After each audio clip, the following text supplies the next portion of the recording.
us listen with our ears. He who has ears, let him hear. Ears that hear, eyes that see, the Lord God has created them both. Yeah. So we often speak to our daughter, and it's something that you had when you were younger about cloth ears. That's what I always... It's funny how the things your parents say come back into your mind when you become a parent, you know. And I'm sure anybody who's listening who has or has had raised children will know that feeling of talking to your children, but they just don't hear you. It's like talking to a brick wall. And my dad always used to say, "Oh, you got cloth ears. You got cloth ears." Like they weren't even made of flesh. They was just like talking to a pair of old trousers or something. It was quite funny, really. And it's interesting. Ears in Hebrew culture are really important, because one of the scriptures, one of the prevailing scriptures is the Shema Yisrael, and it's "Hear, O Israel, the Lord our God, the Lord is one."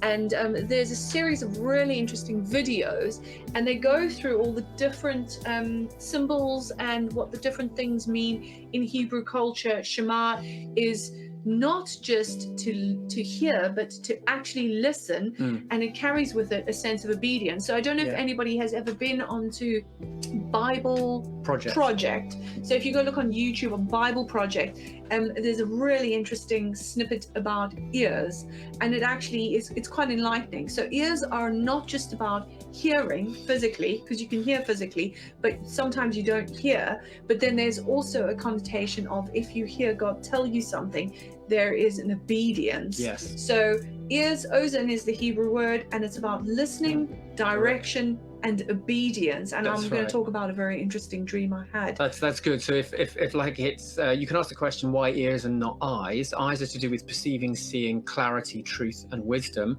Ears are to do with listening, understanding, direction, and obedience. Right? Yes. That's the difference between the two. Yes. So it's hearing, often to do with God's voice. And it was interesting because we had interpreted a dream previously for someone who said they actually had mud in their ear. They'd somehow developed mud in their ear, and they tried to wash it with water, but then they knew that the water would make the mud slushy, and would send it right down in their ear.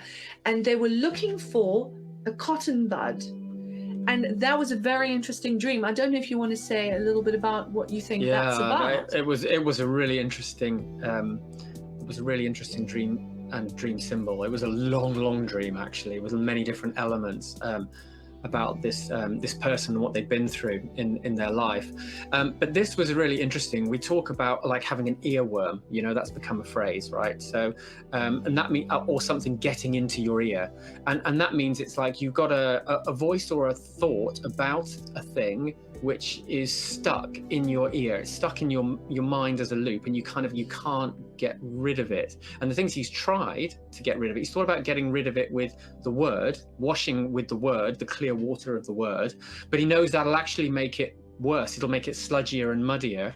And I remember him saying he tried to use his little finger to dislodge it, but it just made it worse. And I think lodged it deeper. It lodged it deeper. And I think that was his own sense. We often talk about when we in church circles, we talk about the fivefold ministry, and this is the teaching ministry. So he's used his gifts in teaching to try and dislodge it. That's kind of arguing with yourself over the thing, but it's just made it go in deeper somehow.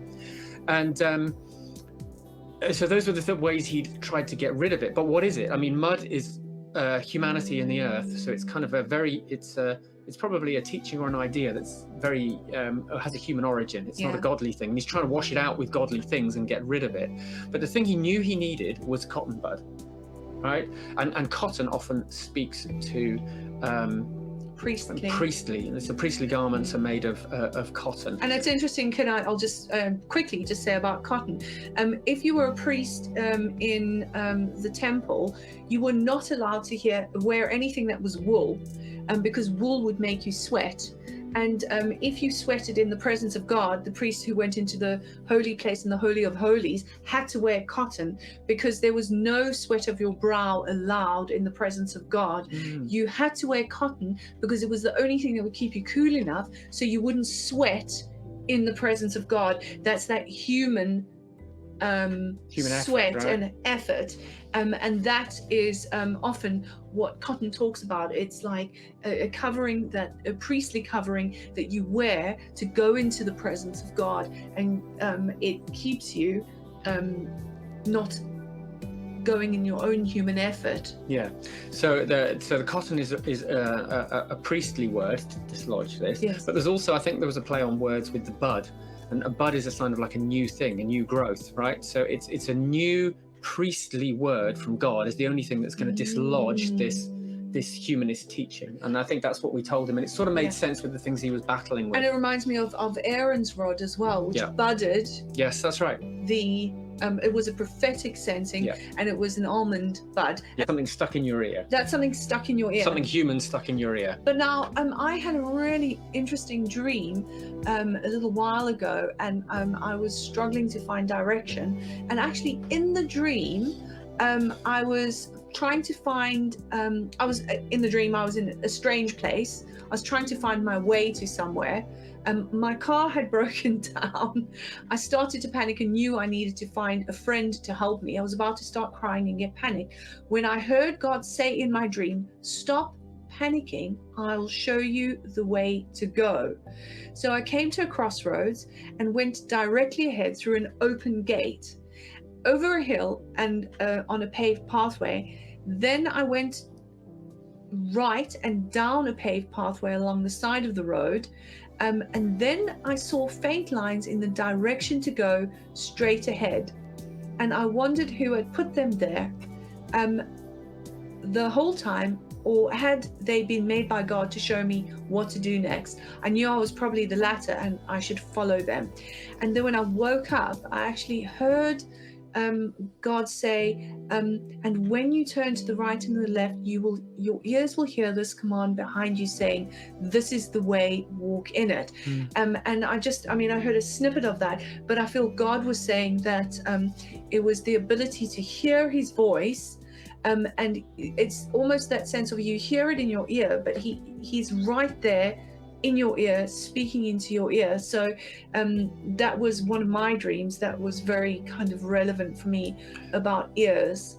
So that's ears in the sense of direction. Yeah. So, and in the interesting scriptures on Matthew 11:5, he who has ears to hear, let him hear. Jesus says that quite a lot. Yeah. And in Revelation 2:29, he says, he who has ears to hear, let him hear what the Spirit says to the churches. That's right. That's John's refrain, actually, isn't it? But we've also had other interesting things, like hearing the wind of the Spirit, or people hearing audible voices, or God's audible voice. But I've actually, remember we were in church service once, and we were standing in the church during worship, and I afterwards said to John, "Did you hear that wind?" And he was like, "Yes, you heard the wind too." And it was interesting because we asked our son, I just thought it was something outside, and we asked our son who was with us in the church service, and we said, "Did you hear the wind?" And he said, "No, there was no wind. honestly didn't hear the wind." So there's also a sense of the ear, and God be able to speak to your spiritual ear. And that's a sense of an opening of your spiritual ear. And we were talking about this right at the beginning, about the spiritual senses, God opening our spiritual senses. That I believe we've always had spiritual hearing, spiritual sight, spiritual sensing of atmospheres. And I feel like that is also very important, is opening our spiritual ears. If we go back to the garden pattern, and Eve sees the serpent or the seraphim approach her, which we really believe is a spiritual being. But she also hears what he has to say, and we probably have more experiences of hearing into the spirit than we have of seeing. I think that's true to say. So it's interesting because I don't think everybody goes, "Oh, visions, visions, visions," and of course there are quite a lot of them in the Bible, and that is exciting. But it's not to overlook what God wants to do through opening our spiritual ears to actually hearing things in the spirit. I've heard angels actually singing in the spirit realm, asking God, and you can ask God, can you open my ears to things in the spirit realm? Yesterday was interesting because I'd had a dream with a lot of tens in them, and fives, tens and fives. And as our daughter was bouncing on the trampoline, she didn't even know this.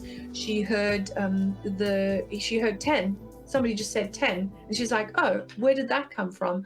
And also, we were walking along, and I picked up a 10p coin. When we were talking about 10. So it was really interesting about hearing God's voice and Him opening our ears, our spiritual ears, to hear more clearly. And I believe that's going to become actually in the bride of Christ in the end time.